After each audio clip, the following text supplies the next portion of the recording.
You're watching the award-winning GHS-TV, a nationally recognized student television station.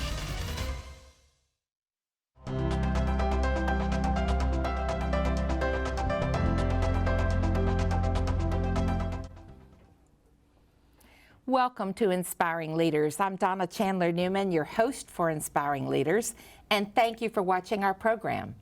Through this show, we meet community leaders and we examine how they're using their unique talents and skill sets to make a difference.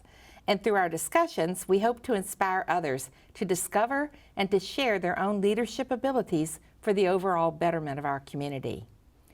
Today on our show, we'll focus on the exceptional work of Les Passés, a women's volunteer organization that's been loving Memphis for more than 100 years. In this first portion of our show, we'll meet Kathy Sapp, the current president of Les Passés, who will talk with us about this year's long-awaited stock exchange.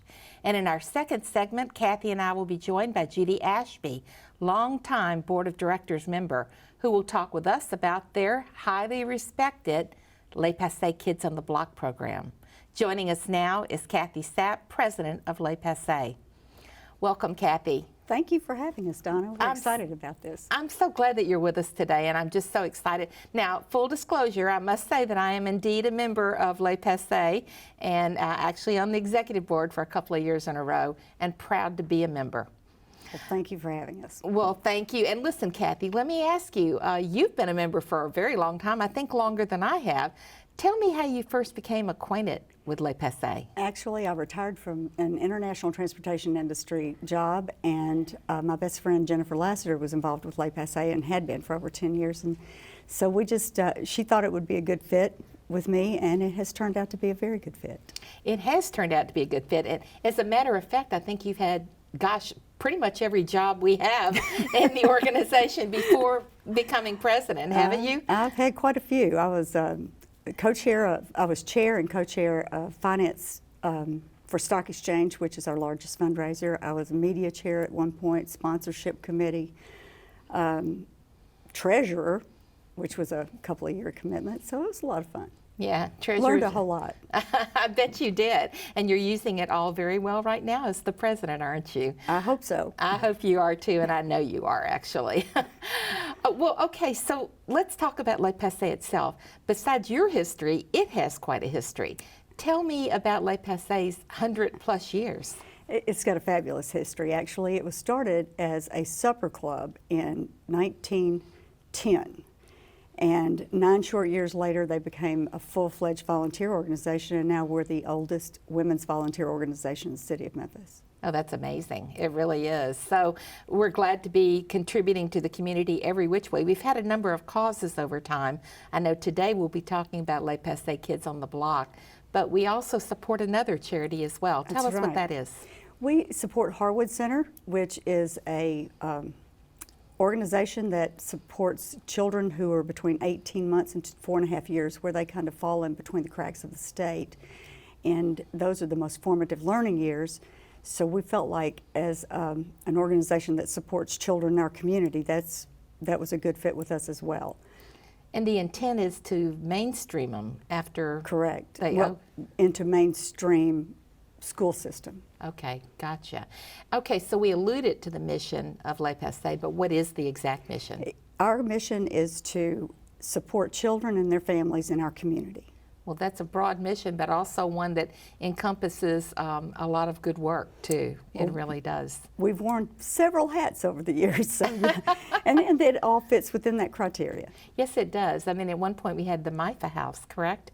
That's correct. And at one point we turned some of our organization over to Le Bonheur, and we've been involved in several things. I think Cherwood Farms was one of our original for cerebral palsy children.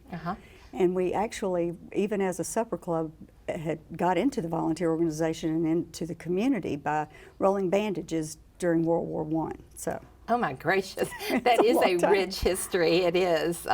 Well, so a minute ago you said something about stock exchange. Stock exchange is awaited all over our community. Talk to me about stock exchange and why it's important. The stock exchange has become probably one of the most anticipated events in our whole Memphis area. the Mid-South area come from everywhere. We this year, we have a smaller location. It's 25,000 square feet, but it's our largest fundraiser to support our two charities, which are Harwood Center and the Kids on the Block, Lake Passay Kids on the Block. Now, I'm finding this hard to imagine, but there may have been one or two people in the world who haven't been to Stock Exchange and don't know what it is. I can't imagine that. Me neither. But go back to the beginning. What exactly is Stock Exchange? We are a consignment store. We have furniture, we have a kitchen area, we have draperies, we have, and most of it is high-end stuff, paintings, art, home decor. And at any time you can find probably about 60,000 items on the floor. 60,000 items, that's amazing. It really is. This is the largest fundraiser. How do you make your funds from that stock exchange? We take on consignments. We're starting in the middle of August.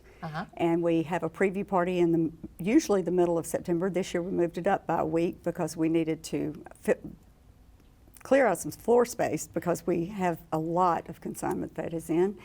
And we take the consignments on. Our consigners make 70%, we keep 30%, and 100% supports our charities. And we also take a fee for every 50 items, correct? $20 per 50 items. $20 for 50 items, and then another $20 for the next 50 items. Okay, and then 30% of what's sold. That's correct. Have you got any idea about what kind of dollars you make from this? We have averaged $750,000 in gross sales over the past 5 years, 6 years. So basically you're running a big business. We are. Yeah. It is. And it's a short period of time. It's a pop-up consignment shop, That's correct. Right? So you start in August taking the items. And by the middle of September, which got moved up a week this year, but nonetheless, we will take consignments up until almost to the end of the sale, because a lot of people want to donate to our organizations, and that's their way of doing it. But we will be shut down the first week in November. That's the amazing. 3rd of November is our last day. So in basically 2 months of sales, you've made a gross of about $750,000. That's correct. That's a lot of items. That's a lot of loving us. It really is. And at the end of the sale, what happens with the items that are left over? They are picked up by the consigners. If they should like to pick them up, there is a specific date that they have to pick them up by, which I believe is October 30th this year. And if they do not choose to pick them up, then they're donated to Lake Passay itself. And then we shut down the one day before we have our 50% off sale, which is on a Saturday, and our 75% off sale is on a Sunday. And so we take all those dollars and donate them. That's correct. Okay, so in order to do that, you'd have to keep expenses down. Tell me about why Stock Exchange moves around. It's not in the same location all the time.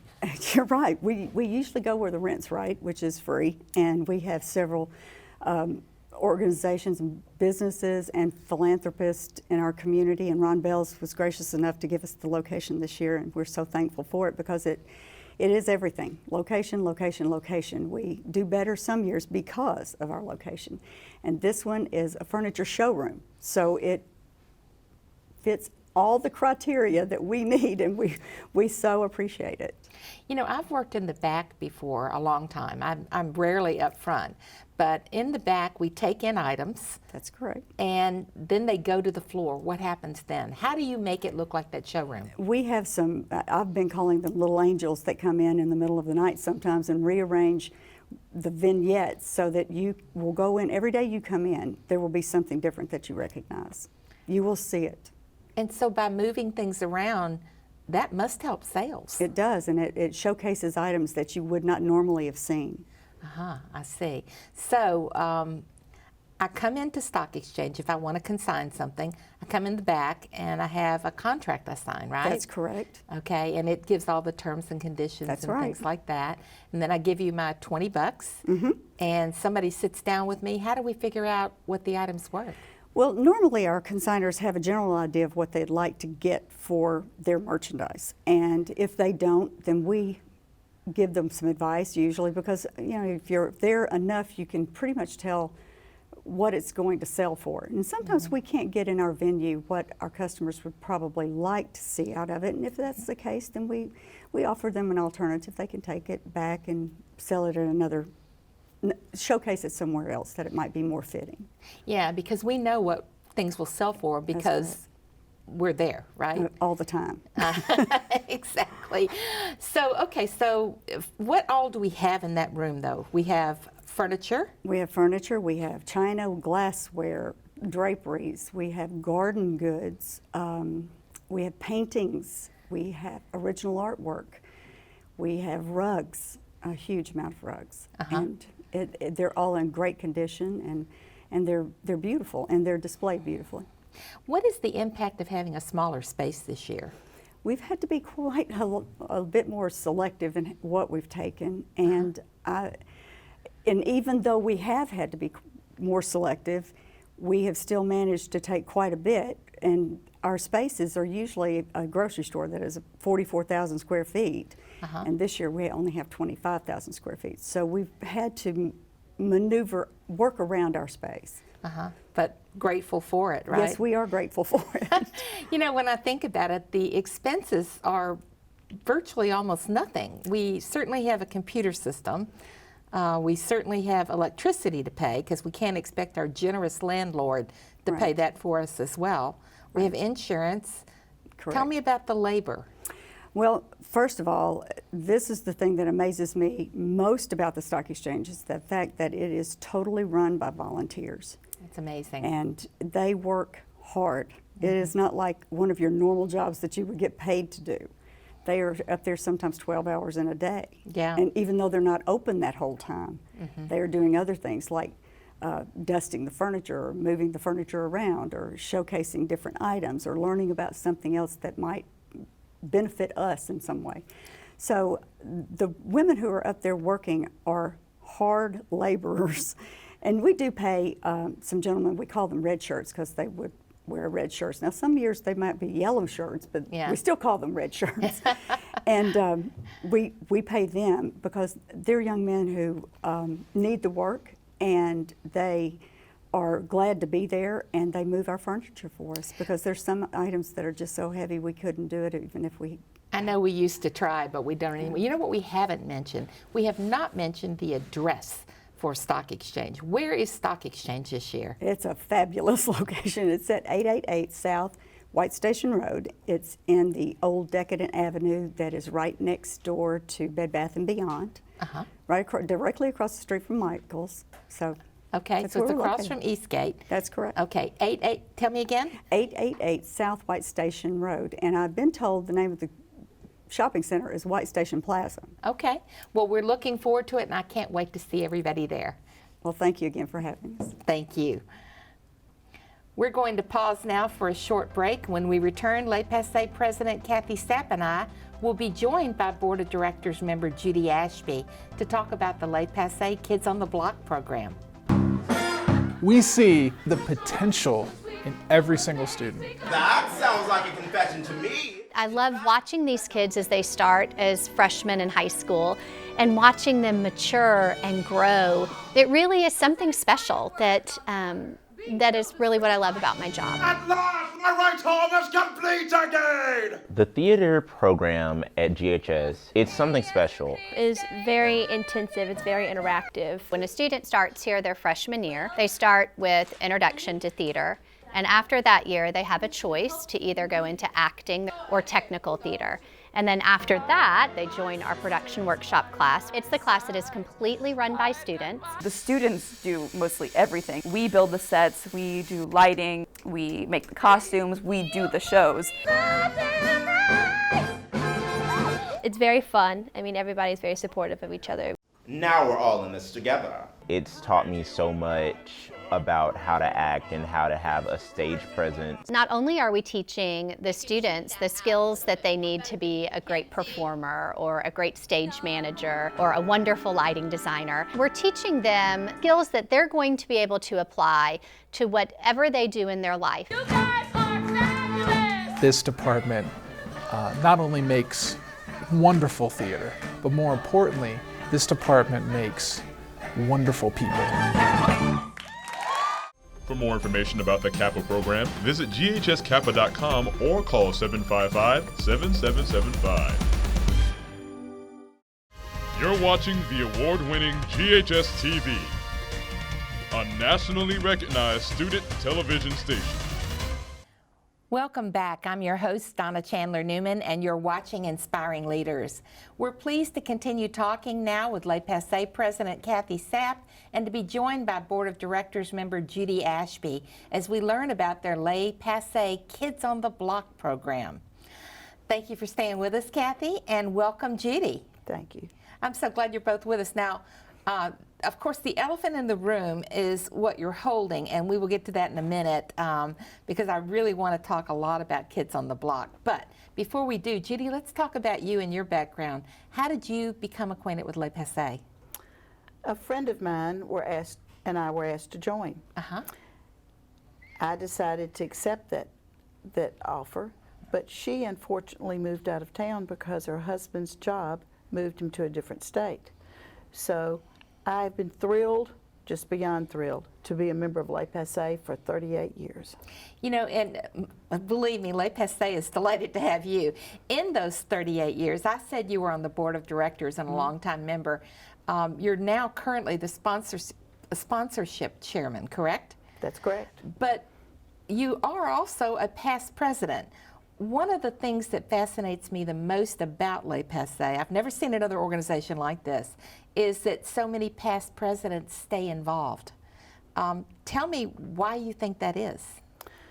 Well, in today's world, many of our ladies are working. When I joined 38 years ago, I was in the minority. I was one of the few members who did work outside the home. So I was able to work my hours on Thursday evenings, Saturdays, or Sunday afternoons, unless we had a holiday from school. But now, many of our ladies have to spend their time on Thursday afternoon, Saturdays, and Sundays, and yet we still need all the help Tuesday through Friday.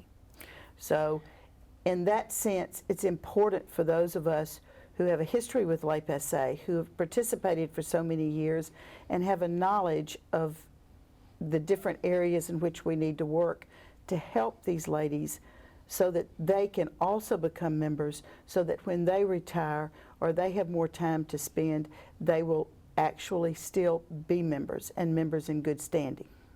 You know, you have a choice of where to give your time, talent, and treasure. And both of you choose to give it to Le Passé, and apparently lots of women have since we've been around for 100+ years, right? We have a heart for it. Yeah, I think you really do. And for the advocacy of children and their families in our community. So that's important to both of you and to many, many of our other past presidents. In fact, most of the sponsorship committee is composed of past presidents, isn't it? Yes, it is. Quite a few. In fact, with one exception, it's all past presidents. That's amazing. It really is, though I know you encourage others to be there too. You know, one of the things I didn't mention a minute ago is that if you wanted to join Le Passé, if what you're hearing is wonderful, then how would you do that? You could call our office and leave your name or get on our website. I believe we have some forms on the website as well, lpmemphis.org. lpmemphis.org, which is also where stock exchange information is posted, That's correct? correct. Yes. That is correct. And they can also call 901-761-5525, which is the Le Passé office. And a delightful secretary will answer, Carol Saunders, and take your information so that if you aren't able to reach her, then do go online at office@lpmemphis.org. Okay. All right. That's good, because I know that what we're talking about today probably has touched a number of hearts. I mean, certainly that's pretty much how I got involved. I understood what you did and became involved. So, okay, the elephant in the room. Kids on the Block. Let's talk about what Le Passé Kids on the Block is. First of all, what is it, Judy? Le Passé Kids on the Block is a puppetry troupe which helps to educate children about social concerns, health issues, safety issues, bullying, healthy habits, which involves nutrition and exercise. That is our newest program. And it's probably the second or third most requested at this point in time. That's amazing. All right, so talk about who's in your laps. Well, the young man in my lap is Ronaldo Rodriguez. Ronaldo Rodriguez works with our puppets because his disability is that he is blind. We have many students, many young people that are in our schools today, and they need to realize that they are not the only one in their classroom or in their school who does have a visually limited problem. We're the late passe kids on the block. And we like to talk kid to kid. Yep, we talk to kids in schools and libraries, 25,000 of them every year. We talk about stuff that grown-ups don't like to. Like, sometimes we talk about how to stop bullies. Yeah, bullies can't do their dirty tricks when friends help friends. Yeah, and some of our friends are real partners. That's right. Late Passe is our big partner. They are women helping children and families since 100 years ago. And Late Passe partners with the Harwood Center. Okay. We also brought Mark Riley. Mark Riley is wearing a helmet. He's Mark. in our wheelchair. And Mark Riley is the first of all of the puppets that was created. He was actually created many years ago. I believe it was 1977 when the U.S. Law 94-142 was incorporated. It's an inclusion law where all students are in the same classroom to receive the same education. So Kids on the Block was formulated because one day when Mark's teacher arrived at school, he was sitting in his wheelchair in the parking lot at that location. And when she got out of her car, she said, "Oh, Mark, why are you here?" And he said, "Please, let us come back to your classroom." They just were experiencing so many issues because they had been removed from their special education classroom where they felt protected, where they seemed to receive more attention, where they did not have to deal with students and or adults bullying them or making fun of them or being sarcastic with them. But they need to learn how to deal with that because that's how the world is. Yes. Right? And if you were to see one of these programs inside one of the school systems or inside of a library or a camp, you would be so inspired by the fact that the children stand up and interact with them and ask questions. And especially our nutrition and physical fitness program, I had the opportunity to see that some time back. And it was amazing because the puppeteers, they do something called bunraku puppetry, which is a Japanese form of puppetry. And the So puppeteers, what's that mean exactly? they dress all in black and they have, that makes the puppets the focal point. So the children look at these puppets that are size 4T as if they're just another kid. And puppets will tell, kids will tell another kid anything. Yes. Yeah. And so they open up and share with it. And the disability portions of it, they know they're not alone. They know that they've been faced, these puppets put on shows that show how they're faced with some of the same problems in real life that the kids are. And they raise their hand and say, "Oh, I think an apple would be good instead of potato chips." Yeah, That's true. Is that part of one of the scripts? It for is. It is. Now, okay, so has this guy got a name too?